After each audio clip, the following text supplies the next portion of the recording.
about here. The Chiefs are on the clock at pick number 31. When you look at the Chiefs' needs, the tackle position is absolutely the highest priority.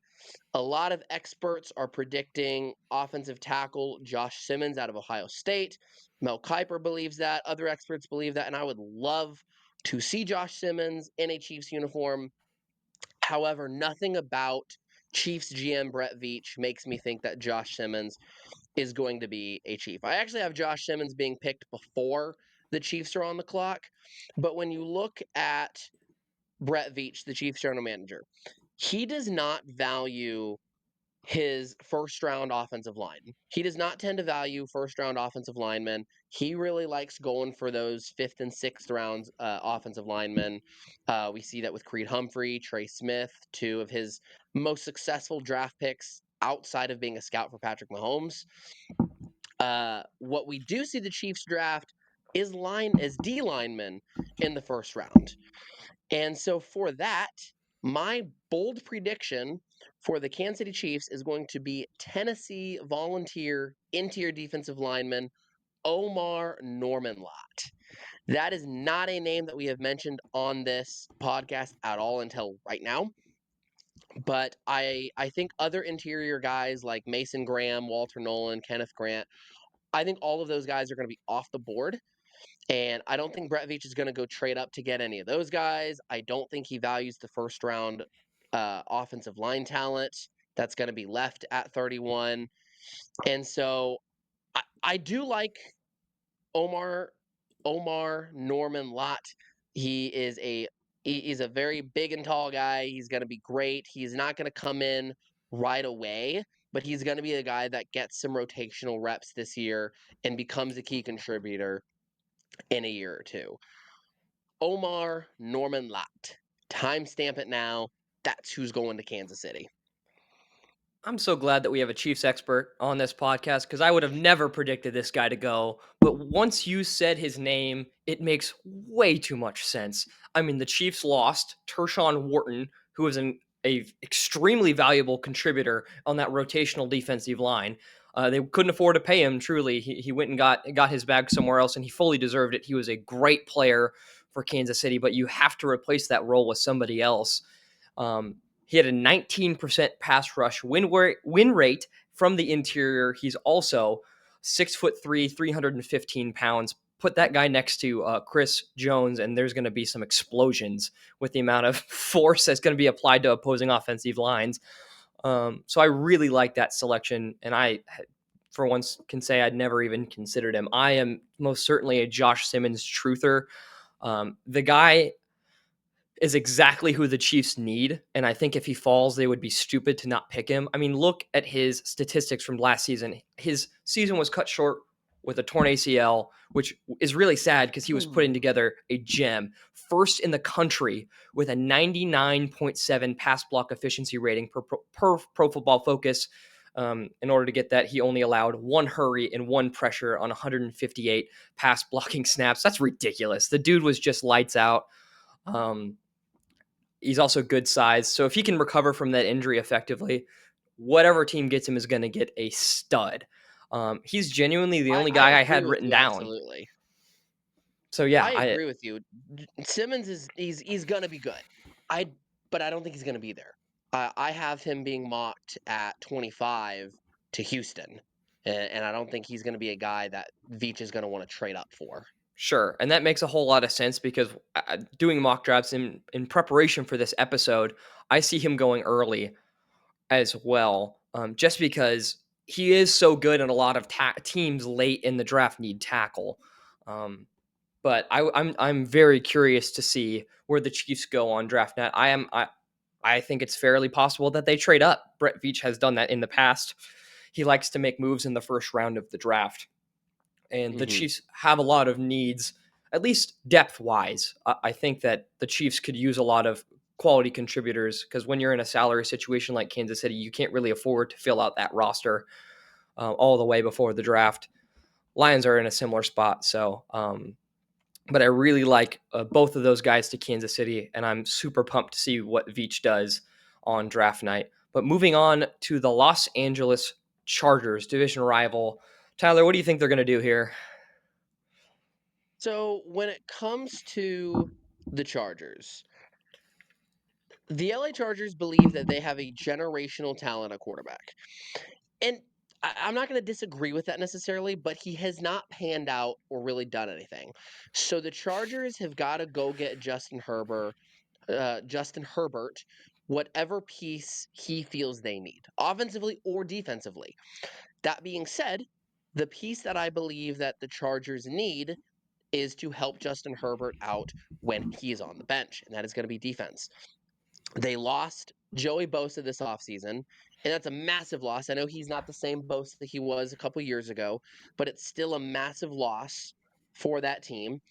And so for me, I like guys like Kenneth Grant and Mike Green.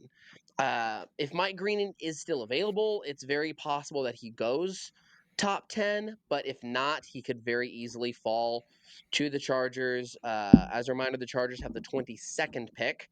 So they could go defensive line with Kenneth Grant or Mike Green.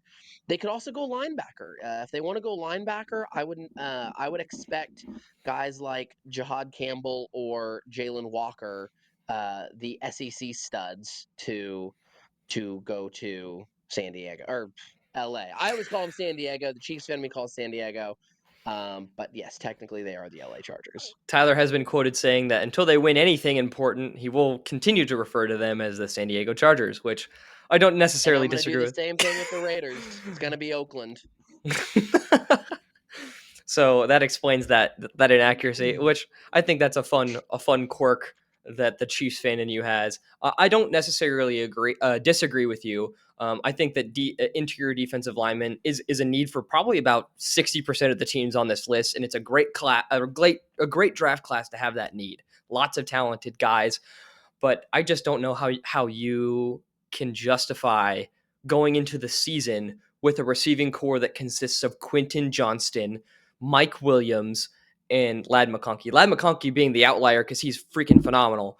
But Quentin Johnston and Mike Williams, it's not 2020 anymore. Mike Williams is Yeah. a veteran, and he ranked 108th out of 133 wide receivers last year. And Johnson was in a similar spot, 65th out of 133. Those guys are not starters on the outside. I mean, they went out and got Jack Conklin. I think that's a decent move. And their offensive line is not in a horrible spot. Obviously, Joe Alton, Rashawn Slater, two of the best tackles in football. And they went out and got Najee Harris. So I think that you can add another playmaking wide receiver. And there's going to be a lot available at pick 22. But the guy I think they should go after is Emeka Egbuka from Ohio State. This guy has been mocked as a first round talent ever since he was a freshman. And I think that even that's underselling him. He is a stud. Pro comparison to Amon-Ra St. Brown, and I really like the way Amon-Ra St. Brown plays football. And I think That's that if saying something coming from you, Zach. exactly, and if you add Amon-Ra St. Brown to the Chargers offense, do you think they become a fair bit more dangerous with Lad McConkey and Amon-Ra St. Brown making corners look silly? I believe they do. Oh, And 100%. if Justin Herbert is as good as the Chargers fans say he is, I think that Egbuka could really allow them to turn the corner. But he's the guy I have on my list. You could also say Colston Loveland, but they did go out and get Jack Conklin, and they do still have Will Dissly on the roster. So I don't know necessarily if they're going to use a first round pick on a tight end. I see Egbuka, if he's still there, being a shoe-in for the Chargers, whether they're from San Diego or Los Angeles. If the Chargers from wherever they are located want to go tight end in the first round, do you think they're going to stay there? Do you think they could possibly trade up and go get some of those first round talents? Ooh, I mean, I still think Loveland's a first round talent, but everyone's got hard eyes for Tyler Warren out of Penn State, and I don't blame them. He is super talented. Um, I do have one of my mock drafts showing the Chargers trading up for Tyler Warren. We'll see. We'll see. It would be a very risky move. It would be very bold, and we don't quite know how this regime of the Chargers is going to operate on the drafts. We have a lot of experience in watching Brett Veach and Howie Roseman from the Eagles and how they operate. What we don't quite know how the Chargers are going to handle things with their new regime and head coach. So This is only their second draft, and last year they drafted tackle. Rightfully so, it was the right pick. So I would be curious to see if they do decide to make a trade for a more explosive playmaker, maybe inside the top 20. Yeah, we'll see what happens this Thursday, and this Wednesday we'll get into some possible trades a little bit. We're gonna dive into that this Thursday, excuse me, this Wednesday, 7 p.m. But switching to another team that I call the location of not where they're actually located. The Oakland Raiders are the next team that we're going to discuss. They have the sixth pick in the draft. Zach, you want to start us off with what the Raiders are going to do? Sure. I hope our shorts viewers aren't too confused as to who we're talking about. But the Las Vegas Raiders are looking to address. They're also a new regime, and they're looking to address many needs. But I think that Ashton Jeanty will be the pick. He's one of the most consensus picks right now among experts that I've seen this entire draft cycle. I mean, obviously, there's Cam Ward. We'll talk about him later. But pretty much every expert in every mock draft is saying that Jeanty goes at 6. And I don't necessarily disagree with them. He is a top 3 talent, in my opinion, in this draft, maybe top 4. No, top 3. I will stand by that. Yeah. And I think that the Raiders would be foolish to let him slip. They have a huge need at running back. They were giving carries to former Detroit Lion Amir Abdullah last year. He's 31 years old. I like Amir Abdullah. Should he be getting carries in the year of our Lord 2024? No, he should not. No, he should not. So Ashton Jeanty should be the selection here. Give a boost to that struggling Raiders offense. Allow Geno Smith to have a run game for once. He had one with the Seahawks a little bit, but I would love to see a playmaker go at 6 here. Now, I absolutely agree with your pick. Ashton Jeanty is absolutely the pick if he is on the board. And I think there is a chance Chicago trades in front of them to get Jeanty. I don't think it's going to happen. I do think Jeanty will go 6. But if Jeanty is gone, I still think they're going to get some offensive weapons. So if Jeanty's gone, I don't think the Raiders are going to go get just the next best running back. I think that they are going to go get Tet McMillan from Arizona if in fact Jeanty is gone. This is only a Jeanty is off the board scenario. But if that is the case, the Raiders would still be getting a massive weapon. He is tall at 6'5", light at 215, and he is speedy fast. He ran a 4.48 in the 40. One way or the other, the Raiders are going to improve heavily on offense at their 6th pick. If Jeanty is off the board, I would go Tet McMillan. But if Jeanty is available, then I agree. He's going to be your biggest lock of the night if Jeanty's not going anywhere past 6.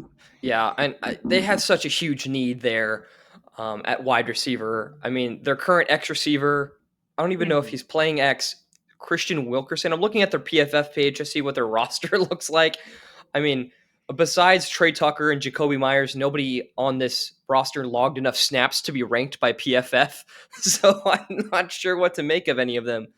But I imagine pairing McMillan with Brock Bowers and Geno Smith's accuracy. Wow, that screams 7 and 10. That's well, but especially if the Raiders do that, though. Hear me out on this one. Let's say the Bears trade up at 5 where Jacksonville's at. Bears go get Jeanty. We've talked about that. Bears Nation wants Ashton Jeanty. Let's say they do that. Raiders don't have Jeanty anymore. They go get Tet McMillan. Second round, they go get Cam Scabito. Now all of a sudden, Cam Scataboo? I'm so sorry. Yes. Jeez. Listen, we've talked about so many names and pronunciations here. Yes. But if they go get Scataboo, now all of a sudden the Raiders they're going to compete with the Chiefs next year if that's the case. I think that there's a real chance, but it's Scabito. I like We've said so many names in this last month. Every syllable just morphs together. That's fair. This is the most I've ever learned about a draft cycle in my entire life. So I'm grateful that we're so informed, but pronunciation never been one of our strong suits. But I would love if the Raiders were to nail this draft and make the AFC West competitive. Um, make it a three-way race for that those last wild card spots. See if all four teams could make it for the. Would that be the first time that all four teams have made the playoffs? I believe it would be. I don't think that's happened quite yet in the seventh Well, up seed. until just a couple years ago, it wasn't even possible. There were Correct. only 2 wild card teams, and The so era of I the think seven seed has made yeah, that I think possible. we talked about it happening in the AFC North. It might have happened with the AFC North, but I'm not sure if it did end up happening or not. Yeah. Either way, it would be an exceedingly rare opportunity because I do believe the Broncos and Chargers are in a great spot.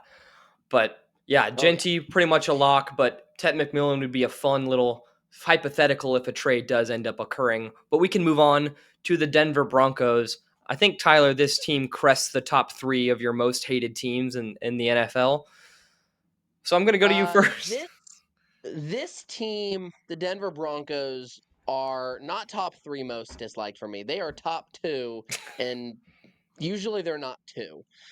Um, but yes, the Denver Broncos unfortunately hit a home run with their quarterback last year. There is no sign that Bo Nix is going to regress this year. And so the Denver Broncos are absolutely going to go add a playmaker for him. A lot of experts are predicting that Omarion Hampton for the running back is going to be who lands in Denver.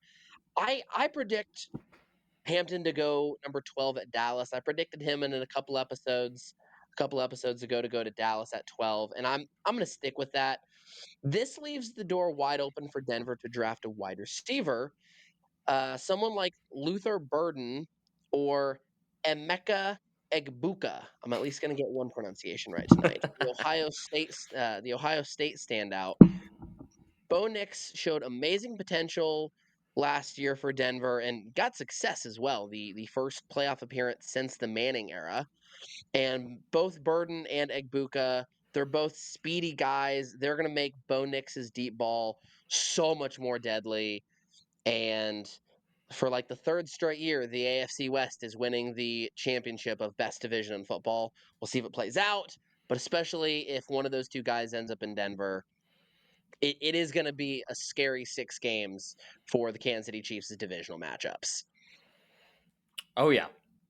I like your choices here of receiver. I think the Broncos need to address offensive playmaker, whether that's Amari and Hampton, the running back, or whether it's addressing their wide receiver room, which I don't think is as bad as the Raiders. But I do think it's kind of full of a lot of guys that you would typically want to be role players in your offense that are playing starting roles. Troy Franklin, Devon Vele, and Marvin Mims are all good at doing their specific niche very well, but you can't really rely on them to be 600, Mhm. 700 snap regular everyday outside starters. Um, so I think selecting another rookie wide receiver to maybe add another playmaker to that room wouldn't be the worst idea in the world. But you have to look at running back as well. And I know that you said that you have Hampton mocked to go to Dallas. But if he doesn't go to Dallas, I think Hampton has to be the selection here. They may even trade up for Omari and Hampton because you cannot start the season with the running back room that they currently boast. Jaleel McLaughlin, Audric Estime, there's just not enough there. Like you need to make a luxury pick, kind of like when the Lions selected Jameer Gibbs. They need something like that in this offense because Bo Nix is so electric and their receivers are passable, and running back is just a huge need. So I do think that Hampton is more than likely going to go here. I know that we're kind of taking a leap to mock him at 12 to Dallas, but we just know that Dallas also needs a running back very, very badly. So, what are you saying the odds of Denver choosing Hampton over one of those receivers that you mocked if he doesn't go to 12 at Dallas? If Hampton is available, I do think they have a higher chance of taking him, but they're certainly not going to do anything to go get him. It's just if he falls that low. But honestly, even then, when you look at Bo Nix and Sean Payton, I would still, if Hampton's still there, I'm still taking one of those two receivers over Hampton simply because of who Bo Nix is. I think you're correct on the assessment that all of Denver's receivers will do their specific jobs, but you gotta get a superstar for Bo Nix. And I think it's just going to be much better because there are other running backs in this draft. We mentioned the Arizona State standout that you can go get in the second round, and now all of a sudden you're just as fine at running back. This is fair. And also, Kansas State has a running back that could potentially go as early as round 3 in DJ Giddens, who had a great 40-yard Absolutely. dash and can contribute to the receiving game. So you're right. Maybe a game-changing wide receiver and then a later round running back would be a better approach for this Denver team. Mm. So I don't disagree with that necessarily. I just wanted to propose that hypothetical before we move on to our final division of draft coverage here on That Steep